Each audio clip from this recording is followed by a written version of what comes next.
Appendix has three parts. This is the base of the appendix, this is body of the appendix, and then this is the tip of the appendix. You can see that the base of appendix is adherent to the wall of the cecum, while its tip is freely movable and it can point in any direction. So if position according to the change in position in the tip of appendix, its position changes, as we have studied 6 different positions of the appendix.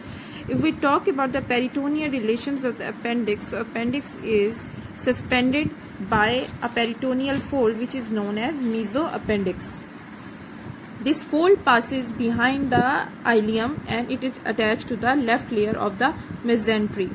So the peritoneal layer which is giving covering to the appendix is known as mesoappendix. After that we are going to study the blood supply of appendix and venous drainage of appendix. Then we will come to the scenario of appendicitis. So for the blood supply, you need to remember that appendix is supplied by the appendicular artery, but from where the appendicular artery arises, you should know that. We have studied that abdominal aorta is the main one from where different blood vessels are arising. So abdominal aorta is going to give superior mesenteric artery. Superior mesenteric artery will give further sub branch that is known as ileocholic artery. So ileocholic artery will give one of the branch known as the appendicular artery. So appendicular artery arises from the ileocholic artery. Then appendicular artery gives a recurrent branch which anastomoses with the branch of posterior cecal artery. As appendix lying behind the cecum, so cecum is supplied posteriorly by the posterior cecal artery. So appendicular artery's recurrent branch will anastomose with the posterior cecal artery. And then main artery run towards the tip and terminal part lies on the wall of the appendix. So see, artery arises, terminal part will come towards the tip and will lie on the wall of the appendix, while one recurrent branch will anastomose with the posterior cecal artery behind the cecum.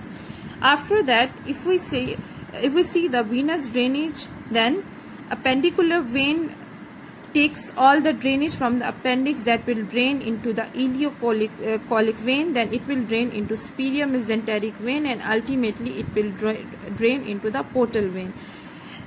As far as BD Chaurasia tells, that is wrong. That is telling that venous drainage will come into appendicular vein, ileocholic vein and superior mesenteric vein, and then will drain portal vein. But you have to remember the sequence. First drainage come into the appendicular, then ileocholic, after that superior mesenteric vein, and then it drains into the portal vein.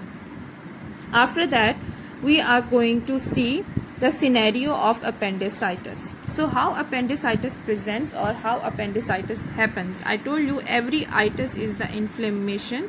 So appendicitis is the inflammation of appendix which occurs when the appendicular orifice blocks.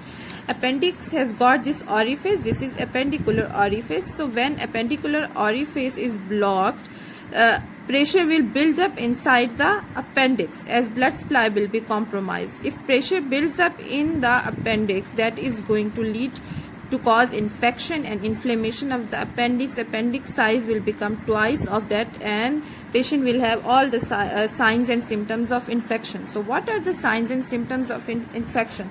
First of all, as appendix lies in the right iliac fossa, so patient will have pain in the right iliac fossa, that is main. Pain begins as dull, steady pain in periumbilical area. Pains, in first it will not be that sharp, but it will be dull and steady, and then it progresses over 4 to 6 hours and localizes to that right iliac fossa, as I told you.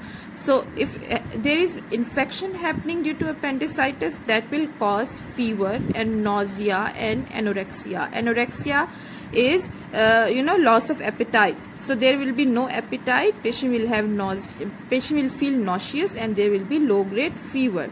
So peak incidence is in children as compared to adults. As I told you that length of the appendix is longer in children than adults. So peak incidence is around 10 to 12 years, or you can say in teenagers as compared to the adults. So if there is sudden pain relief, it indicates that appendix has been ruptured, and that is a surgical emergency. So how you diagnose? to diagnose the appendicitis clinically, after evaluating all these symptoms, you will suspect that patient is suffering from the appendicitis. So diagnose on the clinical signs and symptoms. After that, we will order a complete blood profile, which is known as CBC. In CBC, you will see the signs of infection, where WBC, white blood cells, have you studied in physiology, they will be increased due to the infection.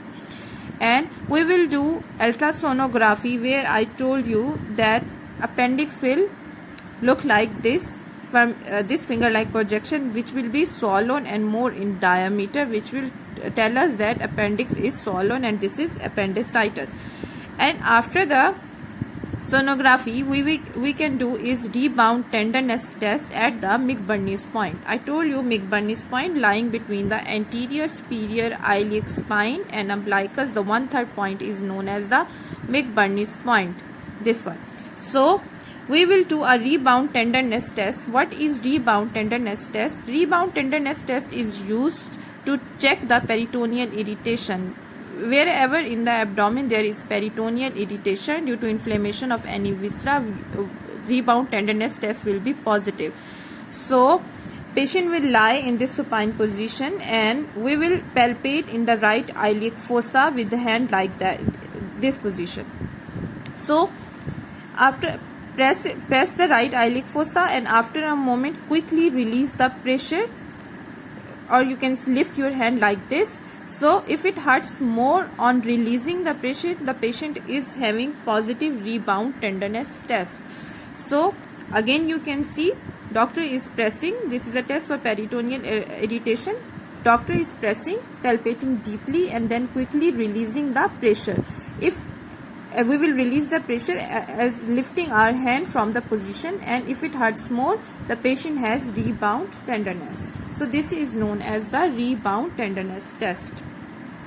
So if you see fever, nausea, loss of appetite, pain in right iliac fossa, nausea, vomiting or diarrhea, and rebound tenderness, all these features are the appendix. So ruptured appendix is a surgical emergency, and we have to deal it immediately in the operation theatre by exploring the abdomen and removing the appendicitis, because ruptured appendix causes septic shock in the patient.